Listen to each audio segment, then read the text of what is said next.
తొందర చెప్పాలి. ఒక నాన్న ఇటు చూడాలి. ఒక పెద్ద చెరువు ఉంది. చెరువు అంటే అర్థం కాదు. ఒక పెద్ద ఫ్లో వస్తుంది, అంటే వరద వస్తుంది, ఫ్లడ్ వస్తుంది, అంతా వాటర్ ప్రవాహం లెక్క కొట్టుకపోతారు అందరూ.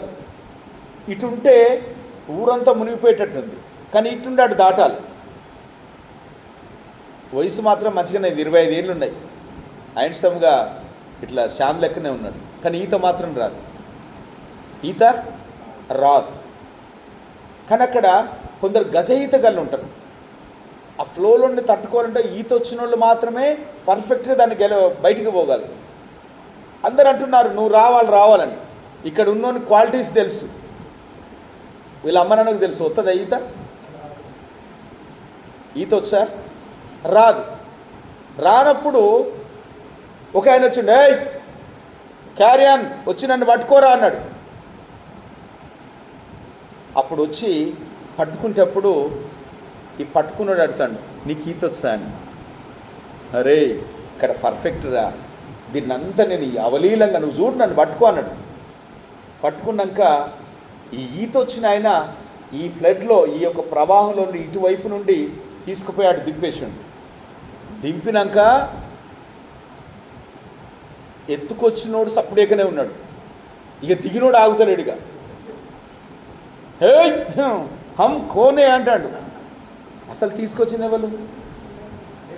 ఎవరు నేను? అక్కడ దేవుడు కాదు, గజీతగాడు కదా. పర్ఫెక్ట్ ఈత వచ్చినోడు తీసుకుపోయాడు. కానీ ఎవడు ఎగురుతాడు ఎక్కువ? ఈత రానుడు ఎగురుతాడు. ఏమని? మొన్న ఫ్లడ్లో గుంజుకొచ్చింది మనమే అంటున్నాడు, తీసుకొచ్చింది మాత్రం వేరేటైనా. అర్థమైందా? యేసుక్రీస్తు వారు యోహాను సువార్తలో, నేను లోకమును జయించి ఉన్నాను, ఎవడైనా నా యందు విశ్వాసం ఉంచితే వాడు లోకాన్ని జయిస్తాడు. చప్పట్లు కొడతాను దేవుని స్తోత్రం.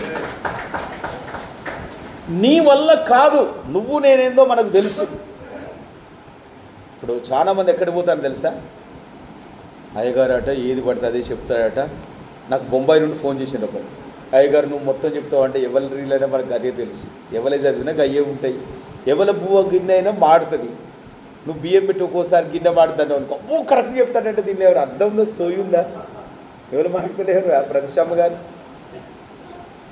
అనా వారానికి 2-3 సార్లు మీకు గిన్నె అంటకపోతుంది అని అనుకో. ఇదేమైనా లాజికా? ఇదేమైనా థియాలజా? బియ్యం పెట్టి మర్చిపోతాం. అదేమన్నా విజిల్ వచ్చి అదేమన్నా అమ్మా ఒరే మమ్మీ, ఓ మమ్మీ, అది అన్నం ఉడికేది ఏదో ఉంటుంది కదా కరెంటుది, అన్నం పెడితే అది ఆటోమేటిక్గా బంద్. అదైతే కాదు కదా. అంటే మనిషి ఎట్లా అయిపోయిందంటే ఏదైనా చెప్తా ఉంటే అక్కడికి అందరు లైన్లు కడతారు. వాళ్ళు చెప్తే వీళ్ళు హ్యాపీ అయ్యే పొజిషన్లో ఉండరు. వీనికి తెలియకపోతే చెప్తే మంచిగానే ఉంటుంది. వీనికి తెలుసు కదా, నీ గురించి నీకు తెలియకపోతే ఒకటి చెప్తే నమ్మాలి. ఇప్పుడు ఒక్క విషయం, అసలు విషయం మాట్లాడుతున్నా. ఈరోజు నన్ను లోకం నుండి గుంజుకొచ్చిన ఆయన గొప్పోడు చెప్పేవలసిన మనల్ని మనం ఎగురుతున్నాం. అంతే ఇక్కడ ఉన్నది.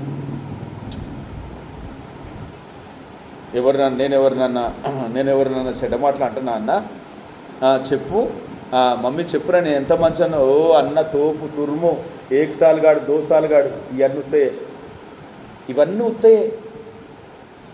ఇవన్నీ ఉత్తేనండి. అదే మాట రోమిలకు రాసిన పత్రిక 3వ అధ్యాయంలో అక్కడ ఆయన అదే అంటాడు. అప్పటి వరకు యేసుక్రీస్తుల వారు వచ్చి 50 సంవత్సరాలు అవుతుంది, 50-60 సంవత్సరాలు అవుతుంది. రోమిలకు రాసిన పత్రిక రాసేటప్పటికి 3వ అధ్యాయం ఎవరు చదువుతారో 10వ వచనం 11వ వచనమా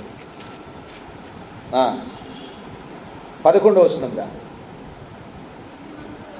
నీతిమంతుడు లేడు, ఒక్కడును లేడు, గ్రహించువాడు ఎవడను లేడు, దేవుణ్ణి వెతుకువాడు లేడు, అందరూ త్రోవ తప్పి ఏకముగా పనికి మారిన వారై మేలు చేయవాడు లేడు, ఒక్కడును లేడు.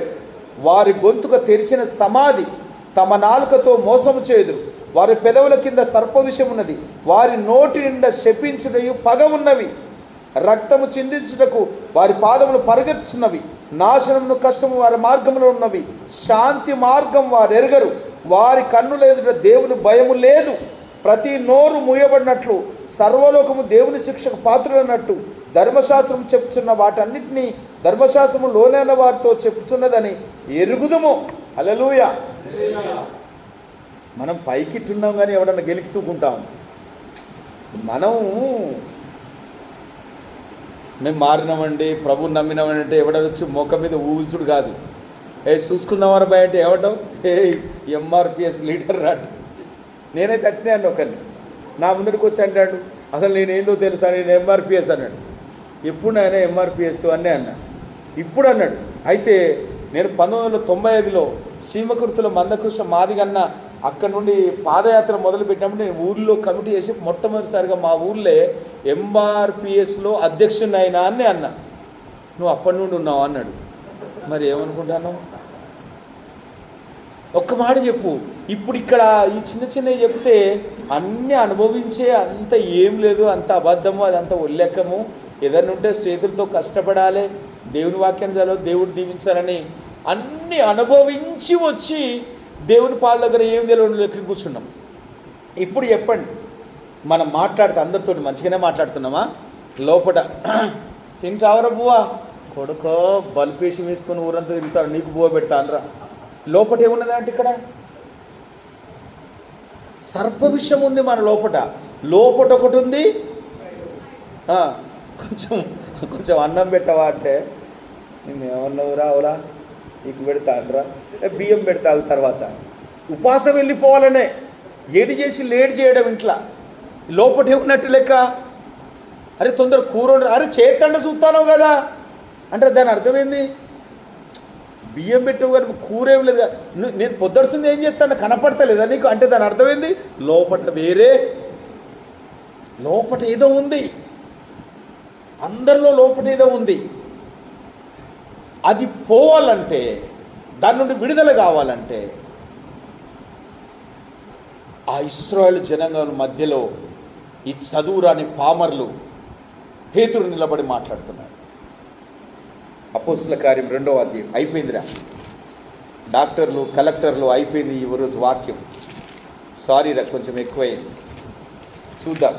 అపోస్తుల కార్యం 2వ అధ్యాయం 35వ వచనం 36వ వచనం. మీరు సిలువ వేసిన ఈ యేసును దేవుడు ప్రభువుగాను క్రీస్తుగాను నియమించెను. ఇది ఇశ్రాయేలు వంశములందరికీ రూఢిగా తెలుసుకోవాలని చెప్పాను. వారు ఈ మాట విని హృదయములో నొచ్చుకొని, సహోదరులారా మేమేమి చేతుము పేతురును కడమ అపోస్తలులను అడగ్గా, మీరు మారు మనసు పొంది పాపక్షమాపణ నిమిత్తము ప్రతివాడును యేసుక్రీస్తు నామములో బాప్టిజం పొందుడి, అప్పుడు పరిశుద్ధాత్మను వరము పొందుదురు. హల్లెలూయా. చప్పట్లు కూడా తెలుస్తాం. 39వ వచనం. ఈ వాగ్దానము మీకును మీ పిల్లలకును దూరస్తులందరికీ అనగా ప్రభు అయిన మన దేవుడు తన యొద్దకు పిలిచిన వారందరికీ చెందునని వారితో చెప్పాను. హల్లెలూయా. ఈ పరిశుద్ధాత్మను పొందుకుంటే ఆత్మ పొందుకున్న వాళ్ళ ప్రవర్తనలో మార్పు ఉంటుంది, వాళ్ళ మాటలో మార్పు ఉంటుంది, వాళ్ళ నడవడికలో మార్పు ఉంటుంది, వాళ్ళ బిహేవియర్లో మార్పు ఉంటుంది, వాళ్ళ పద్ధతుల్లో మార్పు ఉంటాయి. అవి ఏం మార్పు అంటే ఆత్మ ఫలము అనే వరమాట. ఇది వరం అంటే వరం అంటే ఏంటి నాన్న? ఒక గిఫ్ట్. దేవుని నేను ఒక వరం అడిగిన. ఏం వరం? పిల్లలు కావాలని.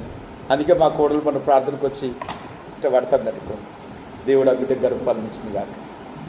ఇది గలతీయులకు రాసిన పత్రిక 5వ అధ్యాయం 19వ వచనం. ఆత్మ ఫలమేమనగా, చదువరా, ఆత్మ ఫలమేమనగా, గలతీ 5 ఎవ్వరు తీయలేదా? 19. ఆత్మ ఫలమేమనగా 22. సారీ, ఆత్మ ఫలమేమనగా 22వ వచనం. అయితే ఆత్మ ఫలమేమనగా ప్రేమ, సంతోషము, సమాధానము, దీర్ఘశాంతము, దయాళుత్వము, మంచితనము, విశ్వాసము, సాత్వికము, ఆశా నిగ్రహం. ఇప్పుడు ఈ ఆత్మఫలాలు ఎన్ని? 1, 2, 3, 4, 5, 6, 7, 8, 9. 9 ఫలాలు ఉన్నాయి. ఈ 9 ఫలాలు ఎక్కడ కనపడతాయి అంటే పక్క వాళ్ళలో, ఎదుటి వాళ్ళలో, మన శత్రువులో, ఒక తోటి మనిషిలో ఈ ఫలాలు కనపడతాయి. నిజంగా మనం పరిశుద్ధాత్మను పొందుకున్నామంటే, నేను కూడా పరిశుద్ధాత్మను 97, 98లో రేనాల్డ్ బోంకే అని బెంజమిన్ కొమ్మన్పల్లి గారు అక్కడ జింకానా గ్రౌండ్లో మీటింగ్ పెట్టిండు 5 రోజులు. ఆ మీటింగ్లోకి నేను వస్తే అక్కడున్న థామస్ ముత్తి అని నీగ్రో, సౌత్ ఆఫ్రికా ఆయన స్టేజ్ మీదకి వచ్చి ఎవరికైనా పరిశుద్ధాత్మ కావాలా అన్నాడు. అదేమన్నా ఇతరేమో అని నేను ముందర నిలబడ్డా. మనకు తెలియదు కదా అది ఏంటిదో అని. అయితే రండి అన్నాడు. 6,000, 7,000, 30,000 మంది, మస్తు మంది అక్కడ. నేను పోయినా, ఒక 200-300 మంది పోయినా అక్కడ ముందట స్టేజ్ మీద. కళ్ళు మూసుకున్నాను, చేతులు ఎత్తాను, స్తోత్రం అన్నాడు. ఆయన మన చింపాంజీ లెక్క ఉంటాడు. ఆయన చూస్తే ఇట్లా ఎగురుతాడు, ఇక్కడ ఎగురుతాడు, అక్కడ దునుకుతాడు, అక్కడ టాచ్ అన్నాడు. అంతే, అయిపోయింది రేగా.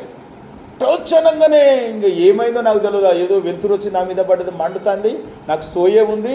ఇక ఓ ఓ ఓ ఓ ఇక నా వల్ల కావట్లేదు. ఇక అందరు అయిపోయినారు. ఆ స్టేజ్ మీద వాళ్ళు కిందికి వచ్చినారు, నన్ను పట్టుకున్నారు. ఆయన కూడా పట్టుకుని నా తల మీద చేయబెట్టి, రాజు నిన్ను గొప్ప సేవకును అయితేని చెప్పిండు 97లో. దేవుడికి స్తోత్రం అని చెప్పి ఒకరికొకరు ఆతిథ్యం చేసుకోవాలి, ఒకరి ఏళ్ళ ఒకరు దయ కలిగి ఉండాలి, ఒకరినొకరు పలకరించుకోవాలి, ఒకరినొకరు దేవుని కంటే గొప్ప వాళ్ళుగా చూడాలి. గలతీయులకు రాసిన పత్రికలో మీరు ఒకరికంటే ఒకరు యోగ్యులుగా ఎంచుకోండి. ఇది ఇప్పుడు ఇక్కడ ఉన్నాం. ఇప్పుడు ఇది దేవుని శరీరం. ఇది సంఘం ఎవరు నాన్న? దేవుని శరీరం. ఇప్పుడు మన శరీరానికి చిటికనేలకు దెబ్బ తగిలింది అనుకో, తలకాయ ఓకే అంటదారా? ఎవరు మాట్లాడతలేరు నాన్న. చిటికనేలకు దెబ్బ తాకింది, శరీరం అంతా ఓకేనా?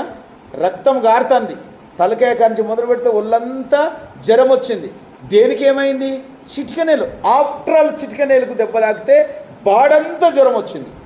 ఈరోజు ఒక్కరు సంఘములో బలహీనుడైతే, ఒక్కరు సంఘములో అనారోగ్యంతో ఉంటే, ఒక్కరు బలహీనులుగా ఉండి దుఃఖపడతా ఉంటే, దేవుడు తన శరీరం అంతా కూడా బాధపడుతుంది. హల్లెలూయా, హల్లెలూయా, హల్లెలూయా. ఇప్పుడు చెప్పండి, ఒక్కరు బాధపడితే దేవుడు